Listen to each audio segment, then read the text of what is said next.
This is a bonus episode featuring John Good, Vice President of Drum Workshop. We started by discussing John's childhood in Detroit. I went walking one day in this little community called Georgetown, and the MC5 were in a garage, and they were like horrible, but you know, it was a bunch of... They're badass. They're badass, but anyway, it was like something cool to see. They were just in your neighborhood. In our neighborhood. So anyway, so I went through that, and then all of a sudden my father said, "We're going to move to Torino, Italy." I said, "Torino, Italy that's the end of my life. I'm 12 years old. I mean, all my friends are in a 5-mile radius here, and I mean, I can't even ride a bike that far." Anyway, so we moved there. One of the greatest experiences of my life. And I've got a dartboard in my office that says places you want to return to, places that are favorites of yours.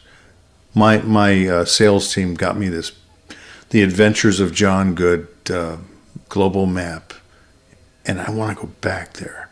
You haven't been back since? I have, but you know, it's such a beautiful place, Italy. Yeah. And I've played in Torino a couple times. Have you? Great town. But what business was your dad in that brought the family to Italy? He was in the machine tool business, and he actually helped Johnny Agnelli put Russia on wheels. And Business Week magazine was very kind to have awarded him an honor as one of the top dogs. So did your dad have his own company? Well, he actually started as a draftsman. His name was John Good, by the way. And he started as a draftsman in this company and worked his way up to be the president of the company, which I didn't even know that I was that proud of him. But now that I think about it, I'm so proud of this guy. And I also felt that I would never be able to fill those shoes. Do you feel like you owe some of your business acumen to your dad? I've got very little business acumen. Is that true? You know, there are guys, Don Lombardi, Chris Lombardi, yeah, and the rest of my people that I talk to and deal with every day, who are pretty savvy business people, and I love them. We're all family. We have been for, Joe, we're talking 46 years. 46 years, man, of my life. You know, and when I met Don Lombardi, I was just trying to take lessons.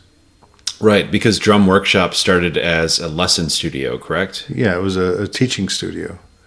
Well, tell me, how did you get into drumming to begin with? When did you get your first drum set? I bugged my parents for a Sears drum kit, and there was a big catalog. It was about that thick, Joe. And then there was, like, you know, sure, ladies the Sears apparel, Roebuck catalog. Right? Sears The original Roebuck. Amazon. Do you know it?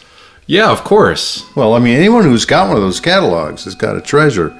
Anyway, but there was a drum set, a red sparkle drum set in there. And I wanted it so bad. I mean, I could taste it. And after bugging my parents long enough, they finally said, "Okay, you know, you can have this."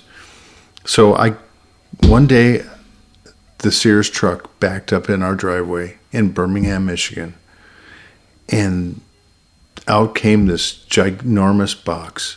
And the drums weren't really assembled, you know, the heads off and stuff like that. And I remember the smell of the inside of those drums. Are you hip to... Oh, absolutely. Right? I remember, the first drum kit that I bought was from a shop where everybody smoked Marlboro Reds. So I associate this smell of tobacco and fresh wood with the happiest time in my life. Oh, we got to do some time in my shop, man. I've got more wood from all over the world, you know, that you'll love. But yeah, so you just liked smelling them sometimes. So anyway, so I put them together, and I remember this smell. Yeah. And I played that drum kit as terribly as I was. But did you think you were terrible at the time? No, it was everybody fun. thinks you're good, and I wasn't. Anyway, so played that drum kit. Getting back to going to Torino, Italy, I went there, and my dad said, you can't come back for 2 years. So you were there from age 12 to 14? Yeah. And I marked off every single damn day on that calendar up in my room. And then when it got time to go back, I didn't want to go. I didn't want to go because Italy's so damn cool. It's amazing. Yeah, and I went to school in Lugano, Switzerland. Give me a break. I mean, how many kids are Was it young a boarding people? school? Yeah. It was called Tassis. Anyway, so upon the time to go back, I said, I really could go or not. And so we went back. And we went back to my home. And it was cleaned out. They'd thrown everything away, including my drum set. Who'd thrown it away? I don't know. I didn't ask. I don't know why I didn't ask. Was your mother still living back in Michigan, or My biological mother had passed away. Okay. And so my mother was just on a mission to get rid of stuff. And so Right. I think that's what happened. And it wasn't a cool thing for me to inquire further. So I didn't. But it stuck with me most of my life. I mean, you can tell. you showed them? Well, no. Anyway, so dig this. All these years later, I'm going through Taiwan because there was a bunch of OEM, meaning Original equipment manufacturers. yes, Yeah. exactly, people who wanted to build PDP drums in Taiwan. So I'm walking through factory after factory after factory, and they're trying to woo me to do this. So let's do this over here. Go to 5 factories a day, and it was a really dreary, rainy day. And I'm in this factory, and there's a bunch of older ladies. They're putting parts together on an assembly line that's empty, and they're lucky to have any kind of job at all. And they could really use this, right? So I'm walking along it was Kenneth Chen at the time. And we're walking along, and I go, wait, stop. Everybody stop. And they had all walked in front of me. And I went, I know this smell. And it was whatever kind of wood that was. And I'm a wood guy. So that's what they used on the Sears kit too. So I just went, stop. Like, we got to stop right here. So we stopped. I said, please ask your grandfather if they ever made a drum set for Sears. And so he went over, and they went, wang, wang, wang, wang, talking. And he came back and he said, no, I'm sorry. I'm sure all the Sears stuff was made in the U.S., right? No. No? He said, listen, I'm sorry. There's nothing ever made for Sears here. We don't know this company. But there was a distributor named Roebuck Sure. that we made drums for. Oh, yeah, same thing. Damn it, that's where my drums came from. Isn't that something? So then did you use that factory? No. But anyway, sorry to say. But yeah. But anyway, but dig this. So you just saw JR, right? Yeah. So my wife went on a lifelong quest, and she spent from 2008 to a couple years ago. We're in 2018 right now. And she pieced together this red sparkle drum kit that I Your rosebud. had missing out of Yes. my life. And she put it all together. A guy from Kansas City, a veteran, somebody from Culver City, and she just went out in line and got these drums, and it was like a lyra, Lyra. Right, like the Greek lyre. Yeah. Yeah. Yeah, sure. That's what the drum company was. And she pieced this damn thing together. And so I go to lunch. I had Billy Ward here, who's a dear friend of mine. And we go to lunch, and JR got a key to my house and set this drum set up when I walked in the door for my birthday. And there was that red sparkle damn drum set sitting in my foyer. And what went through your mind? I was speechless. I said, people really love me. And that was a great moment, Joe. So take me back to how you came into contact with Don Lombardi in the first place. Was it your aspiration to become a professional drummer? I thought I could be a drummer.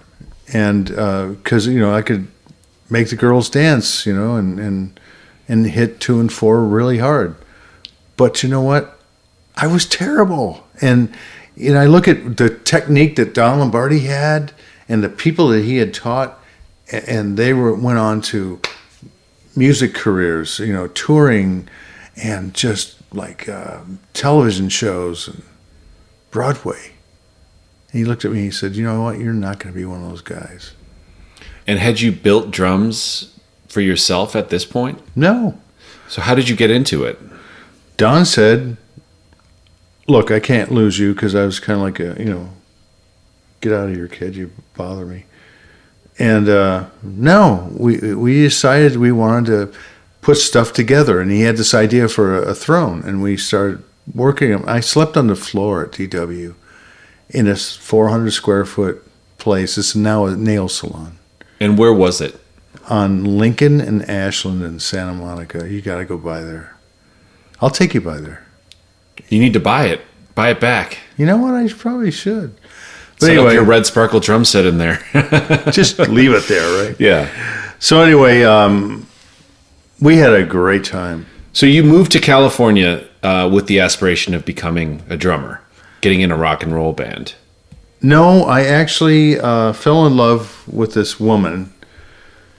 She was a girl. Her name was Dana Blocker. Because do you remember the Blocker family? There was a show called Bonanza. Yeah. And Huss was Dan Blocker. And we went to school together, and, as in Switzerland. Exactly. Yeah, as okay. all 16, 17-year-olds think that you're in love and you're going to stay together forever. And she was a great lady, an incredible family. And I rode a motorcycle, a 450 Honda out here, and I was not cool. I didn't have back in those days, it was Easy Rider days.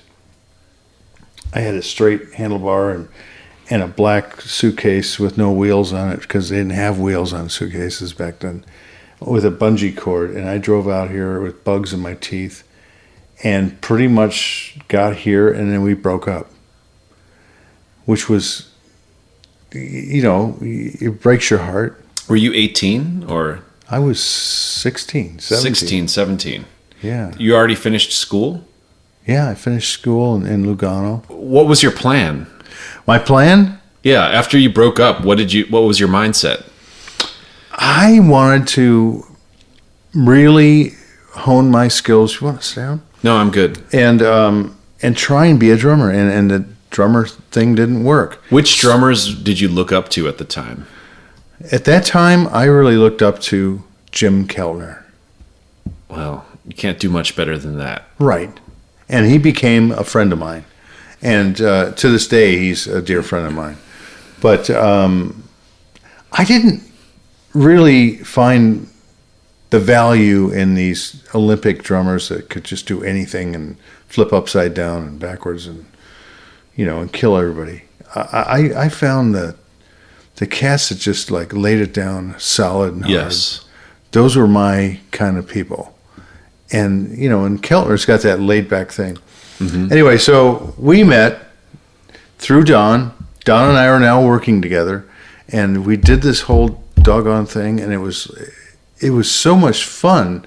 And one day I'm sitting down and I'm looking at this yellow tablet, the legal pad. And I'm drawing a D and a W. And it was really fat. And it just didn't look right. And you remember Jim Chapin? Mm-hmm.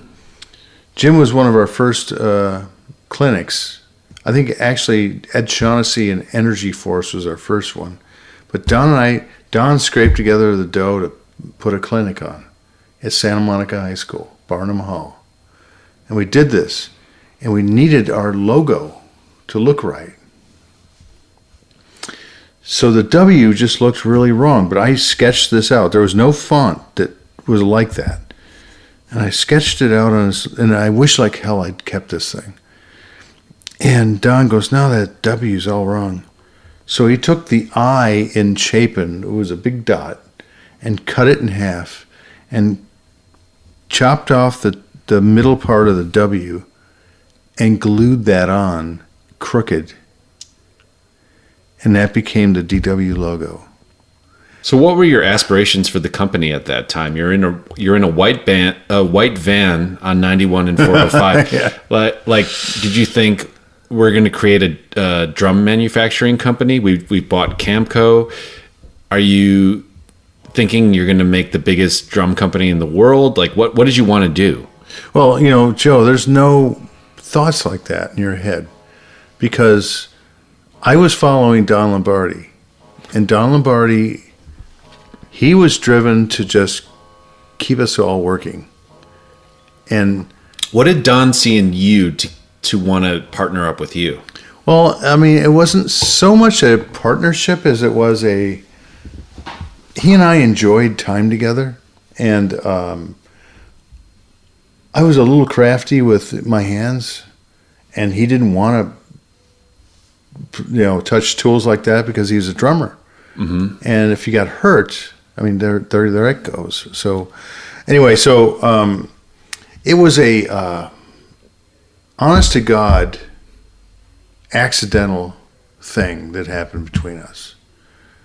It wasn't planned, and it should not have maybe happened, but I'm sure glad it did happen, and I hope you are too.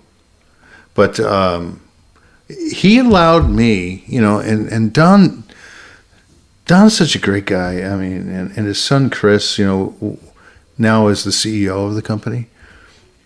And we have a family atmosphere at DW that a lot of companies don't have. Maybe, some of the bigger cymbal companies do and what have you, but they're all fighting. Sure. Anyway, so what we have and what I covet and really enjoy is the sense of family. We let a bunch of people into our lives, the Arambula family, that we literally throw the keys to, and they are, their kids have grown up in our company. Brothers, sisters, uncles, fathers, mothers, and now it's like 175 people in our two buildings. Is that something that was even in your wildest imagination back when you were in that white van? Not at all. And the best thing about what's happened to us is that I don't think Don or myself has ever really looked back. So you're describing it as something that happened to you, not something that you made happen. Well, once it happened to me, then I had to make it happen. But that making it happen isn't like if I do this, that guy goes out of business, or I hurt that person over there. No. No, I just got this wanderlust for finding crazy wood. And once I figured out how to make something change from Mother Nature, this was a revelation. Don has always been the thing that is the foundation of our company, which is bass drum pedals and hardware and such. And he and Rich Secra are brilliant at making the next thing happen. And these guys are famous together. I took off on my own tangent. And when do you feel like you came into your own in the company? I'll tell you when I came into my own. When I was buying drum shells from a company called Keller. Keller, sure.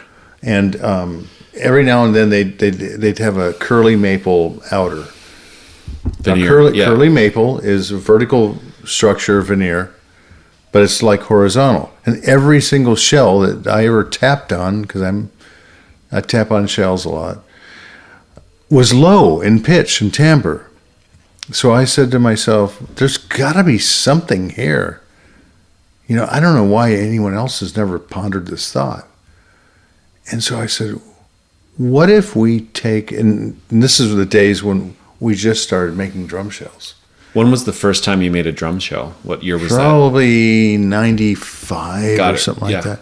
Anyway, so I said, if there's something in that vertical grain, let's just turn the grain vertical, because now we can do it ourselves.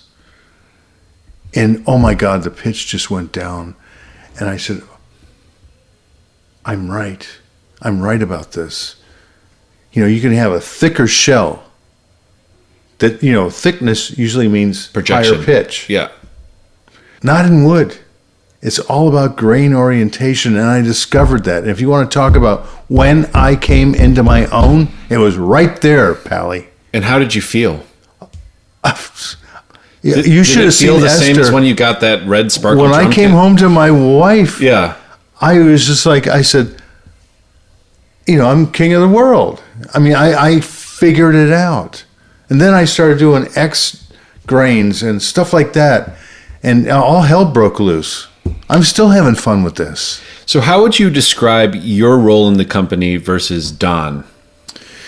Don is buried deep in what he really enjoys and he should enjoy, and he should really allow the world to understand his love of education. The drum channel. Drum channel is a great tool. He's championed that. He's done a great job with it. He's also very involved with R&D, primarily in hardware things. He understands the DNA that runs between almost every drummer. Drummers want to put stuff where it can't go, and he's figured out how to make a widget to fix that, and I love that. I love Rich and Don, and they love it. Chris has got his role as keeping the company moving forward, financially and with opportunities and what have you. And he's a great captain. My role, I just came from Australia. Well, actually, I just came from Europe, but when I was down in Australia, I mean, I just found some of the most beautiful wood in the world, and that's what I like to do. I mean, I want the next thing, and I love what Mother Nature has given us and what I can find from it and what I can use to make you happy and to make people just go, God, what's the next thing, John? And I've got a next thing. What's the guiding principle, if there is one? Like, what would you say the guiding principle of DW is? Well, that's an all-encompassing question, because the guiding principle is to service the best way we can the desires and the help of drummers to feel comfortable in what they do. And DW was never founded on servicing purely the retailer or the distributor or all that. It was more about the drummer and what he needs. Don Lombardi taught me that. And, that's the core value in me. And I feel that our course is set, and we are not straying from that course. It's a great direction to go for us. I see a lot of the industry going towards what's the next cool thing, blah blah blah. And the next cool thing might be valuable. I don't know. I've never read a catalog from any other company. Why not? Because I don't want it to change the way I am. Does that make sense to you? Yeah, I don't listen to other drum podcasts. There you go. So you understand what I'm saying? Yeah. So, and it's not because I can't learn from somebody. It's not because I don't care about. You don't want it to everything influence else. you in a way that would be detrimental. I don't want to be like anybody else. You Yeah. know? And sometimes that can be bad, but in most cases, I think it's a valuable. If you're true and you're absolutely, I don't know, what do you call it? Call yourself a an original thinker. Sure. That's what you want to do. You don't want to just like say, oh, geez. I want things like a red sparkle drum set from Sears and my nose, smelling that wood, be the course of my life of cool things, adventures. Some people call me a wood whisperer, and that's what I am. What are you most excited about right now? Well, I've got my eye on this tree, and I call it King Tut. And he's residing, and he's lying like this, like King Tut, with these lights on it right outside of Würzburg, Germany. And it's the most gorgeous, beautiful walnut burl I've ever seen. And they know what they have, and they want too much money for it. And the other tree is this tree right here. Oh, shit, I don't have it. It's the tree, if you look at the back of a $20 bill, to the left side, it's the Andrew Jackson magnolia. They took that tree down because it was diseased, and it went into a warehouse. I want that tree. And laser cut magnolia trees all around this beautiful walnut. And if I could just get that done, I could really lay down and go, okay, I did my job. Really? You wouldn't want to keep going? I'm 64. I do want to keep going, but I love my wife and my friends and the travels and adventures I've had all throughout my life. And my wife and I, Esther and I, are meeting Bill Mackin and his wife Chris, and we're sailing from Amsterdam to Budapest. And I'm going to take 2 weeks off. I haven't had a vacation since 2008, and I need. Does it make you anxious to take time off? Like, would you rather be doing stuff? Yeah, I'm that kind of guy. How do you define greatness as far as drum manufacturing? What makes a great drum set? What makes a great drum set, I think, is something that makes people happy. It makes their expectations fulfilled. It makes a drummer go, I had the sound in my head, and these guys in this company, when I explained to them, or I looked in their brochure, I recently made a thing called the Book of Plies, and I might have one for you here. And it took me 6 months to make it, to unwind the crap in my head, to make people understand what the hell I'm trying to get across here. But if you can dream it and you can hear it in your head, I can make that shell. So that's kind of what drives this whole thing. As far as drums go, when you talk about hardware and pedals and all that stuff, that's another story. Is there a point when the company got to a certain level where you felt like you were financially set for life? No, we're never set for life. There's way too many moving targets for all that. Somebody said, what's it like being the best? I said, we're not the best. I told my company that all the people, I got them all around, and I said, listen, everyone, who here thinks we're the best? All these hands went up like, that's what they're supposed to do. And I said, put your hands down. Being the best is an opinion someone else should have of us, and never an opinion we have of ourselves. That's the motto. What's your opinion? My opinion is we got to keep climbing. We're not secure. There's something that's going to happen. And God bless them. There's so many good drums being made today. So many good, yeah. They are. And I hope that we had a hand in making that happen. Because we were a boutique drum company. And, it was like one of those deals where you didn't even know what you were doing. You just knew you didn't like what was going on over here. And I stopped listening to that noise over there and said, okay, here's what I believe in. And we started to make these doggone drums to the best of our ability, and people liked them.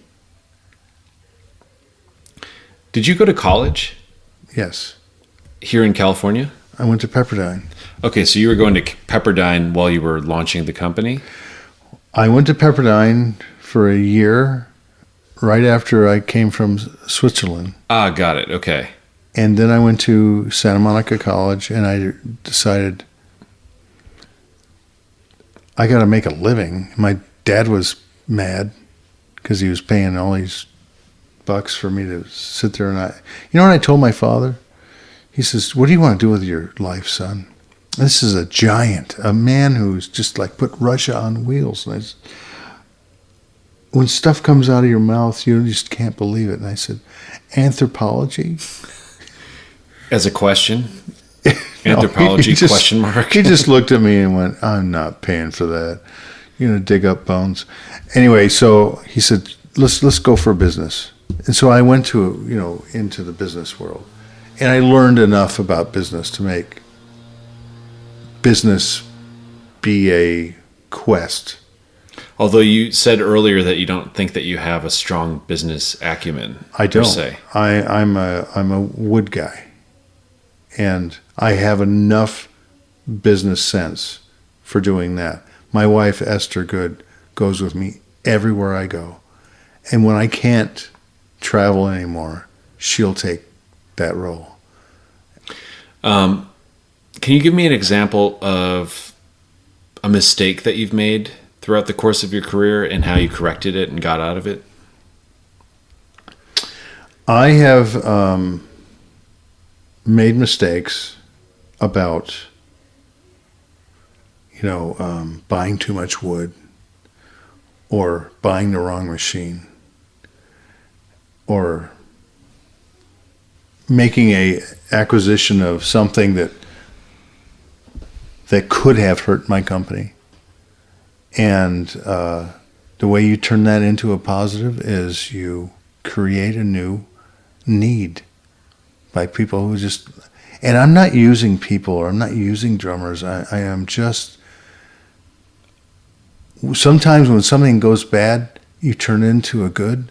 So give me an example of this concept of creating need or creating a market for something. Well, I actually had this idea for it was Neil Peart was involved. And I thought, doggone it, he's very picky about his 22-inch bass drum. And I said, some of them wind up to be great based on their timbre value, thing we're going back to again here.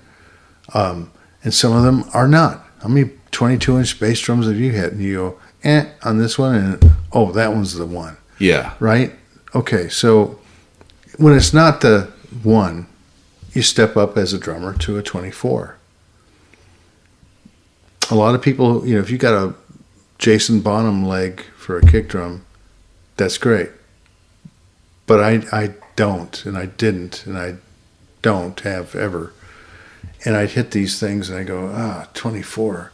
That's like a big bubble of air for me. So I said, why not a 23? All right.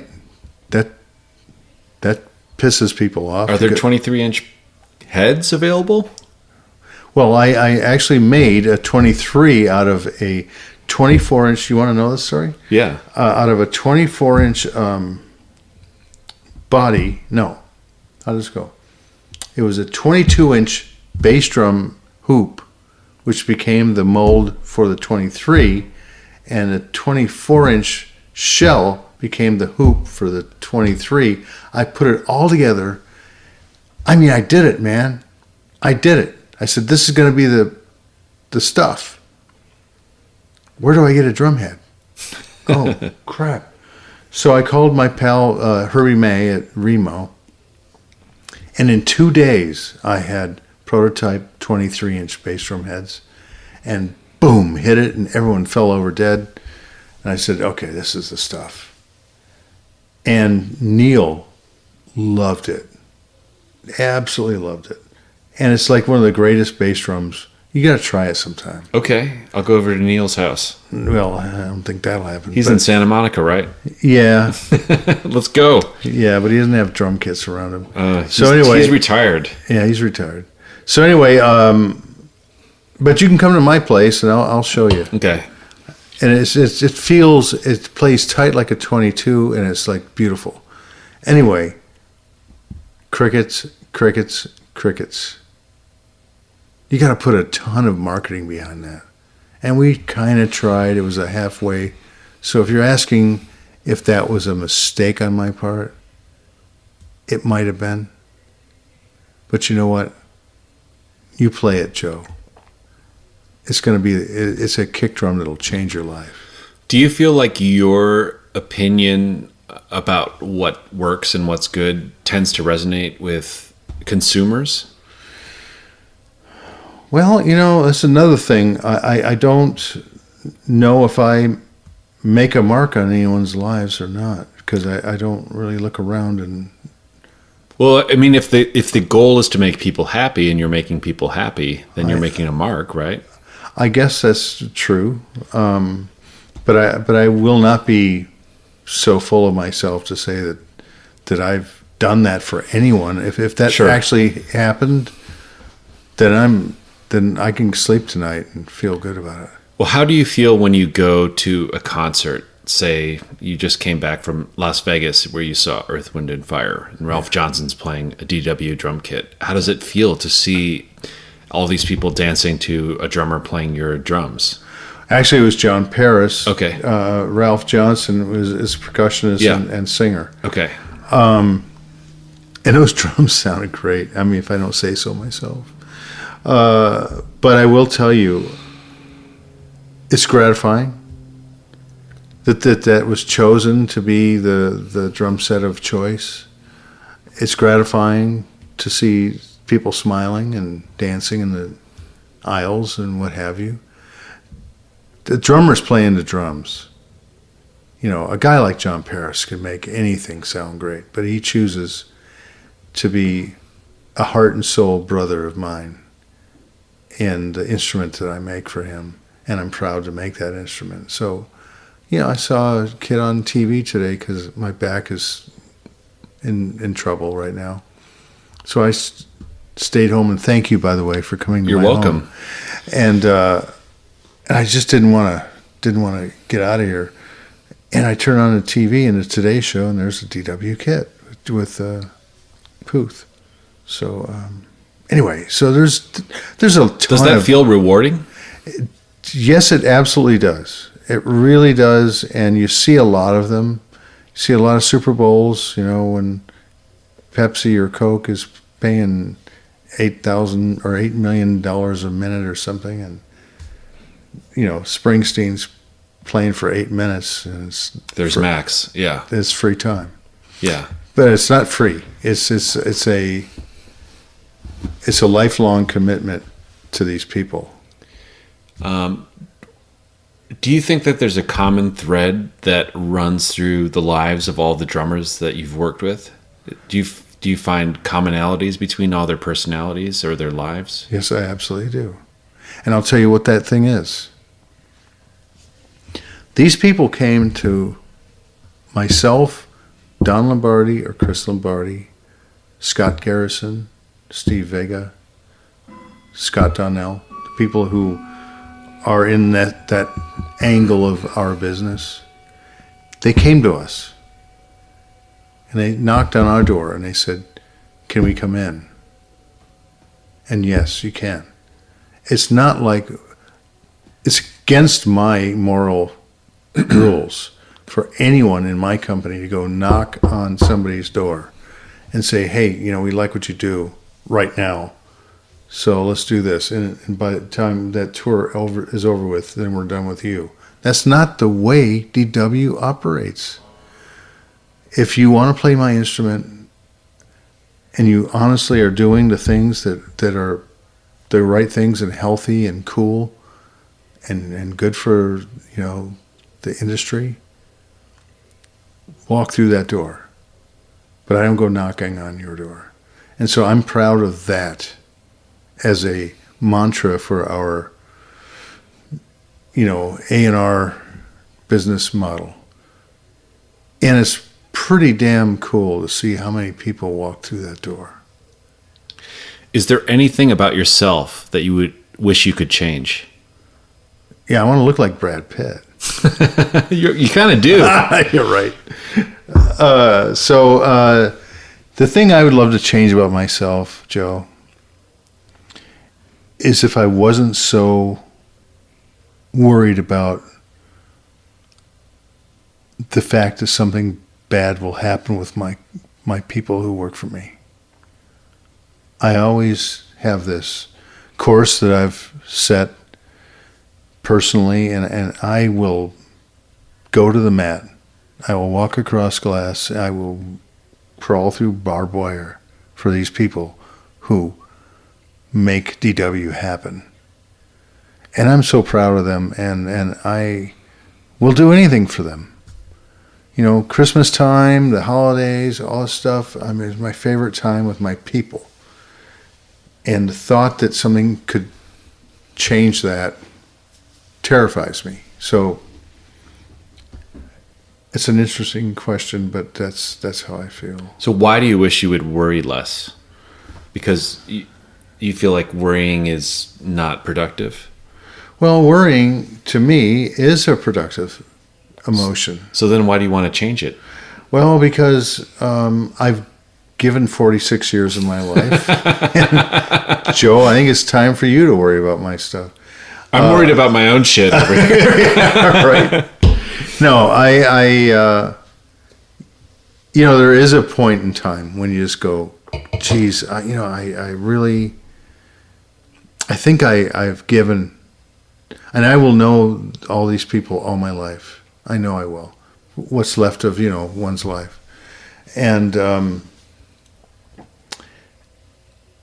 I just want them to know, and I want everyone to know that when somebody says, let's turn left, now you got all these employees, all these people involved, and they've got children. Yes. They've got mortgages. They've got car payments. And the weight of that, you feel the weight of that. I do. Yeah. And that's something that I don't know that I'll ever lose, but it's a lot of weight on your shoulders. And I don't take any of that light. What are your hopes for the future? My hopes for the future are that there are some really cool people that have come up in the ranks and are going to do a hell of a lot better job than I did. You think so? I'm you've done pretty well for yourself. Well, thank you for that. What does it mean to be better than what you've done? There's another thing around the corner, and there's and I've got some really good boys and girls who listen to me and know my aspirations for better things, and they're not just driven by money or fame or crap like that. I mean, let's just wipe those words out of our vocabulary. There are some people there who, for example, Russ Kunkel came to me, and I spent 2 days with him. And he married a dear friend of mine who was Richie Hayward's wife. And I was worried about whether she was going to be okay in life. And when Richie died, and Richie and I were really good friends. And he took me aside and he says, I'm going to take care of her. Everything I do, everything I think is for that woman. And I just went, you're now one of my tight friends. So anyway, he and I are great together. But he ordered this drum set that was like off the frickin' wall. Wrong. And so in doing that, we made this new drum kit for Russ Kunkel, which is taken off like a racehorse. It's called Contemporary Classic. And through these, did I know him 2 years ago? No. Did I know this was going to happen? No. These things happen, but I looked at the guys in my drum shop, and I looked at Sean Smith, and this guy knows me like nobody's business in the world of drums. And I said, I picked up a piece of poplar that was very thin, and he goes, "Are you thinking what I think you're thinking?" And I go, "You're damn right. Let's go with this right now." And I developed a drum shell, which is going to turn into one of our best deals. And those guys, you can't put an ad in the paper to find. Those guys and those girls who listen to you and share your enthusiasm and share your creativity and all that stuff, those people are my future. You know, I mean, if I didn't have them, I'd feel empty, but I feel very full. Do you think that you'll feel, are you worried about feeling fulfilled once you retire? You tell me, Joe. I can't tell you. I mean, you've said that you took your first vacation in the last 10 years a little while ago. I mean, so... No, we're going to take it. Yeah. It's fulfilling to be able to do those things. Yeah. And go, you know what? I want to take that lady in the other room down the Danube and sail with a glass of wine and look at the castles lit up at night. Sounds good. Yeah, and that's fulfillment. That means you did a good job, and you got a crew of people who are keeping the whole thing going. And it's time for you, John, to take that trip down the river. Right. John Good, thanks for being here. And thanks for having me.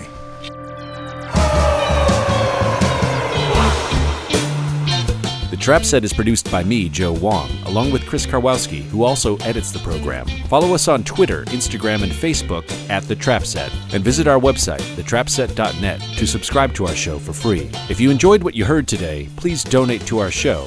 If you can't afford to donate, please tell a friend and give us a good rating on iTunes. Send your feedback and guest requests to thetrapset@gmail.com.